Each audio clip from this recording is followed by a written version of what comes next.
Our next speaker, and while Harriet Hentges is coming up, serves as president of Hentges Associates, an advisory firm on corporate responsibility and sustainability with a special focus on the food industry, and advises clients on sustainability strategy and implementation. So I'll give you I sign at 5 and then it works. Okay, thank you. Well, good afternoon. What a good audience. You're engaged but quiet and not too restive, so I'm glad to be here. Feeding 9 billion, a known problem, known solutions, so what's the missing link? That's a question that the brilliant economist C.K. Prahalad asked in a different context. At a very global level, we know what's required. We need to change the way we farm. We need to change the way we think. We need to change the way we eat. For my money, it's one of the missing links, and a key link is how we collaborate. We're used to collaborating within our comfort zone. Increasingly, research institutions have collaborated with other research institutions, universities. We had ample evidence the last day and a half of that lashing up of capabilities. But what's new is collaborating with competitors and with suppliers and across the entire supply chain. And the promise of this and the richness of it is in part because we have to solve the total supply chain from end to end in order to solve this. So it's connecting the dots. Knowledge, there's a vast relay of information that's going on in the world today. Across universities, universities with corporations, corporations with NGOs, and large corporations, and that's going to be my focus today in talking about some of the private sector is doing, and I don't mean to exclude by that the work they do with universities and NGOs, but I want to look at what some of these examples are, why they do it, what are some of the lessons learned from the collaboration, and what we think the promise will be. But they're using their strength to leverage change, and this is a new stepping out in front for business. Success stories, best practices, best cases are being shared across a wide array. The template I'd like to use to see what's happening in this area is a very simple plan that was exposed or written about in the National Geographic's 8-month series on feeding or the future of the world. And it started, the first article was written by James Foley of the University of Minnesota, and he led a group of scientists, and they said there are 5 steps. This is meant to be the one-pager, the value of one-pager, the simple. We can argue about the different steps, but this pretty much covers it. And not only does it cover it, but each one of these is interrelated and interconnected, so you can't really talk about freezing the agricultural footprint unless you're talking about making resources or using the resources more efficiently. But these 5 provide us a template of what's going on in the private sector, some more robustly than others, and they indicate some areas of opportunity. Ruth DeFries mentioned the New York Declaration and the fact that 40 companies, along with governments and civil society organizations, made a commitment regarding the cutting the loss of forests, tropical forests. The goal was half by 2020 and ending it by 2030. And they did this because they were seeing the problem of we were losing the equivalent of 8 football fields every 10 seconds. There was a lot of pressure to act. There was a recognition that this was impacting some of the other steps. And so they made this commitment realizing that it would eliminate between 4.5 and 8 tons of carbon emissions. Now that's the equivalent of the emissions of 1 billion cars. And the motivation behind this is what came up in the question to Andrew last night and others have raised, is the lack of political action. They didn't want to wait for governments to do what they feel they needed to do in order to move this. Nestle, L'Oreal, Kellogg's were just an example of some of the ones, but there were 40. WWF has been a player in this. But they went beyond the commitment and the specific goal of cutting the loss of forests and committed a $1 billion fund to restore the forests that have been lost. Now that's estimated to be 850 million acres, so it's significant. Now, recognizing that this is going to have an impact on soy, beef, and timber. And so it's going to drive efficiencies, it's going to drive attention in other areas. Cargill, for instance, said that they're going to try to look at all the other commodities they deal with from the point of view of the agricultural footprint. The precursor of this was in 2004, when the Roundtable on Sustainable Palm Oil was started by Unilever and Ahold, my former employer, because of pressure from Greenpeace. Greenpeace was scaling buildings, painting signs green, going to shareholders' meetings, and that didn't mean that the awareness wasn't within the corporations, but they didn't feel the pressure to act. And finally, Unilever and Ahold said, this is a supply chain issue. It's not just one or the other. We've got to make some commitments, and we've got to change the way we buy. We've got to send the signal to suppliers about our procurement policies. They created a certification system that would recognize and authenticate what is sustainably produced palm oil, and it started the revolution. Unilever is estimated by the end of this year to be able to trace 100% of its palm oil. On the issue of growing more on the farms we've got, there's ample evidence of what's going on. Mars stepped up to the plate, and on their own, with university help, sequenced the cocoa genome, and they shared it widely. This led to the delivering of a productivity package to farmers. They did this with peers, delivering knowledge, plant materials, efficiency lessons, and the goal was to triple the yields. They figured if we can triple the yields, we'll have less clearing of the forests, we'll have more productive use of the land. And they were very clear that they were doing this to transform the whole industry, not just their own. And they said in several statements, this can't just work for Mars, it's got to work for our industry, and the lessons should be applicable to other products besides cocoa. Obviously, growing more on the farms has a lot to do with training. Kellogg Company commits to increasing productivity specifically through the training of 15,000 smallholder farms of rice. And this was a commitment that they had been working on, but that they made public at the UN Climate Change Summit. Using resources more efficiently, I think everybody in this room probably knows about the Keystone Center's Field to Market. It's a diversity of grower groups committed to achieving sustainable outcomes for agriculture. There aren't specific goals, but they're committed to continuous improvement. It's an NGO, but you had the participation of manufacturers and retailers, and it was a very robust discussion. They created out of this the field print calculator, which has become very popular and likely to be used even more than in the past, and I'll mention something in that regard. The newest entrant to this is the Global Roundtable on Sustainable Beef, and this was led by McDonald's, recognizing that this in some ways was the elephant in the room, but there was little consensus about the standards and what this meant.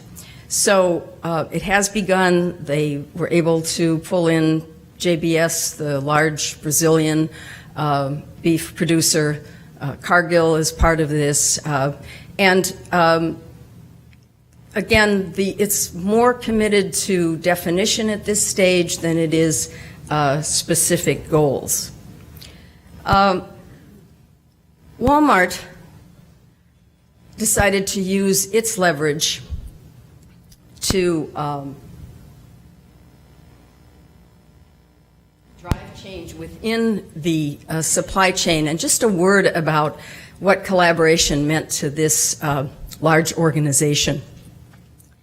In 2005, the heads of major environmental groups came to Bentonville to meet with senior executives to talk about what would it look like for Walmart to have some sustainability goals. Where could they have an impact? The joke was they came to Bentonville with paper bags over their heads because they didn't want to be seen collaborating with the enemy. But they spent a couple of days talking about where do we have impact and what would those goals look like. Now, what came out of that were two things: very broad goals, not at all specific, no timetable, no question about how it would be achieved, and it was zero waste, 100% reliance on renewables, and more sustainable products. Could they be more general? Could they be more vague? However, they did something else, and it went to the heart of this insular company. They created something called Sustainable Value Networks, and these were forums for unpacking and organizing for those very broad goals. Sustainable Value Network was led by a business manager within a product category, and there were 8, and then there were 6 operational areas. And part of that network included academics, individual independent experts in whatever the subject matter might be, NGOs, suppliers. Now, this was problematic for a number of reasons. They didn't want to bring into the tent those people who had been out bashing them. So the rules of engagement had to be quite clear, that this was not a place where you came to tell Walmart what they were doing wrong, to press them to change their policies. It was to be a very collaborative sharing of information and setting of goals. Now, because Walmart is both a general merchandise and a food company, the product categories were everything from food and beverage to jewelry. And it depended very much on where they were, where the industry was, and where the individual business manager had the insights in order to push. Now, this really transformed the company in many ways because it was a new way of trying to identify their priorities. Recently, they had a Sustainable Product Expo, and the who's who of business, the CEOs were there, Monsanto, Coca-Cola, P&G, General Mills, Unilever. And at that, Doug McMillon, who is the new CEO and who has been part of the sustainability initiative from day one, was able to pull together and create some not only leverage but some communication. And they wanted to send a supplier a message to their suppliers. One, this is going to be a priority, continue to be a priority. We want you involved. And two, this is how we're going to make decisions, that we are going to work to, whatever the product category is, to drive change throughout the supply chain. So you had some of the world's largest food and beverage companies using their strength to make commitments. One of the commitments they made was to double the acreage in the Field to Market initiative to 2.5 million acres. So it became real, it became specific. In addition, they co-sponsored an innovation challenge regarding nitrogen management. They had worked with Environmental Defense Fund, which was helping the buyers look at the adaptive N model from Cornell University and really bring it down to a level that they could grapple with. They're using resources more efficiently. I mentioned earlier the Unilever training of, or Kellogg's training of smallholder farmers. Unilever set itself a very bold goal of having sustainable sourcing by 2020 of all of their basic commodities. And they realized almost immediately that they couldn't do this alone, that they needed to train the small holders. General Mills has been doing this for a long time, the Green Giant, in the Green Giant brand. They're working with 21 wheat farmers in the upper Snake River Basin, and they're benchmarking energy, water, soil yields in order to be able to provide the lessons from those. Kellogg is doing this as well in smallholder made commitments. What's different is now you have, not only are the competitors sitting in the room together on a pre-competitive discussion, but Walmart and Target went one step further. And they said, we're going to meet with our suppliers for health and beauty care, and we want to define the properties of what sustainability means as it relates to chemicals. Now, the Path to Sustainability study looked at 100 consumer goods companies and they said that 80% of them believed that the reason they were going to make changes was because of what the retailers or the suppliers were at, or the manufacturers were at, the retailers were asking of them. So Target and Walmart have very specific priorities, they have very specific goals, and again, it's driving change and it's driving collaboration. This is the tougher step, shifting diets, and I would add shifting habits. In this category, McDonald's and the Environmental Defense Fund targeted the problem of increased antibiotics in poultry. And they saw that it was diverting antibiotics from medical use, and in addition, increasing resistance to the antibiotics. So there is a work plan. There is, again, a preference for those suppliers who work to reduce the use of antibiotics. Unilever is an interesting case, and I won't go into the detail of it, but iodine deficiency disorder is a leading cause of mental retardation in 200 million children in the developing country. And normally, we're used to this in the U.S. of getting it through salt. In India, only 20% of salt has iodine, and it is problematic because of the way it deteriorates and breaks down. What Unilever, despite its strength, both in research and marketing, said, we need a four-way coalition to really drive this into the mainstream. And that included aid donors, civil society organizations, governments, both on the local and the federal level, and then their competitors and their peers. And if you're interested in this, Prahlad's book, The Fortune at the Bottom of the Pyramid, writes up that case study. Unfortunately, the book is getting out of date, and with his death 2 years ago, some have not quite picked it up with the same robustness.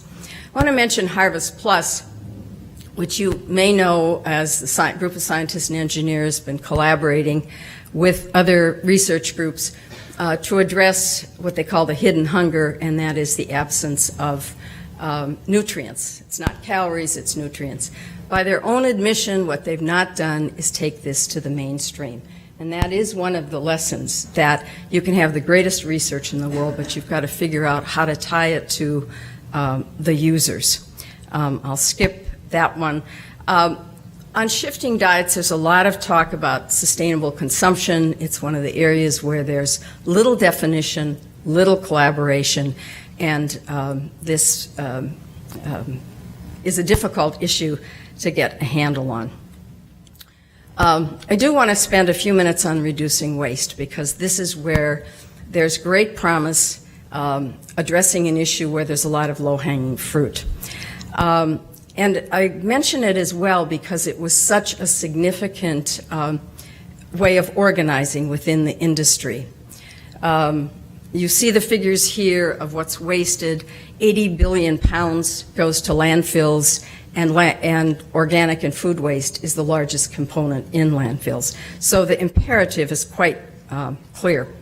So what was created by the three trade associations for the retailers, the food manufacturers, and the restaurant owners was the Food Waste Reduction Alliance.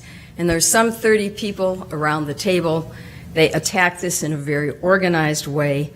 They said, how do we define the problem? And what is the magnitude of the problem? So the people around the table were committed to transparency and information sharing.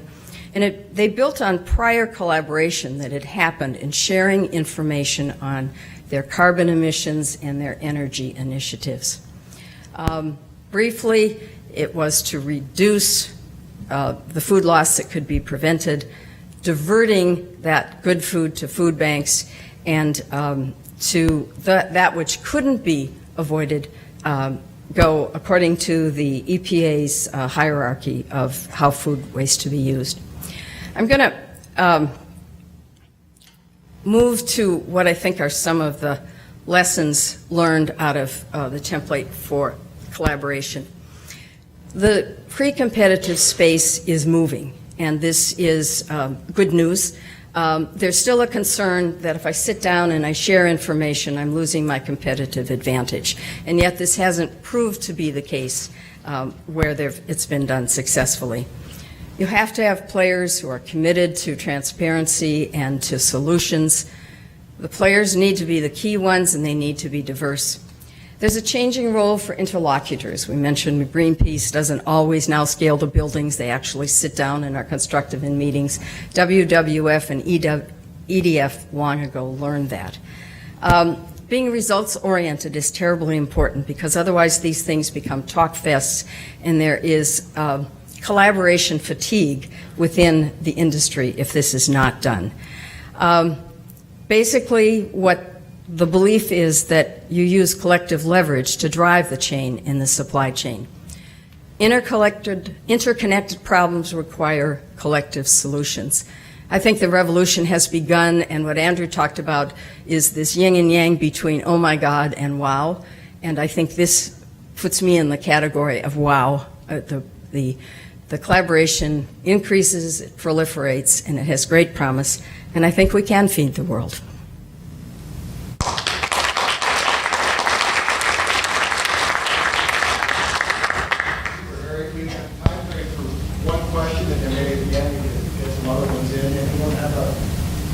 Question? Yeah.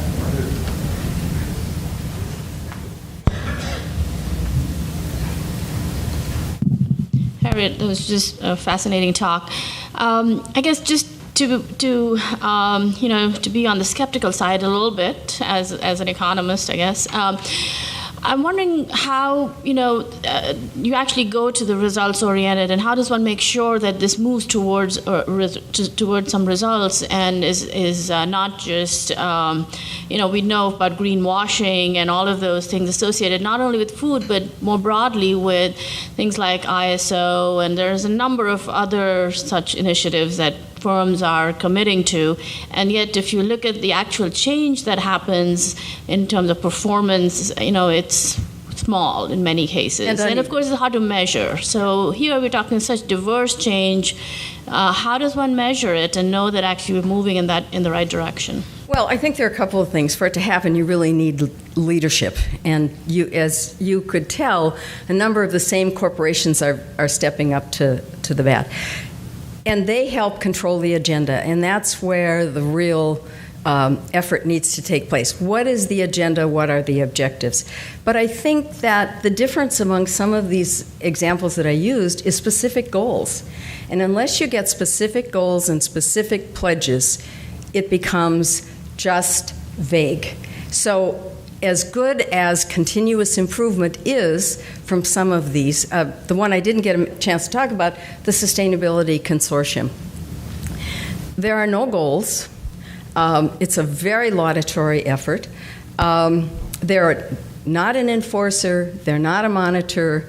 And they have the problem of scientists not being able to talk to non-scientists, so it's very data intensive. And I remember trying to talk to the procurement people in Ahold and the buyers, and no matter how I tried, their eyes would glaze over because it just wasn't relevant to their day-to-day decisions. So that's the beauty of the public-private sector, is that you've got the private sector driving, or should, if they're good at this, driving the agenda and the decisions and the discussions in order to come up with really concrete outcomes. Because otherwise, it is going to go away. Yeah, Okay. All right.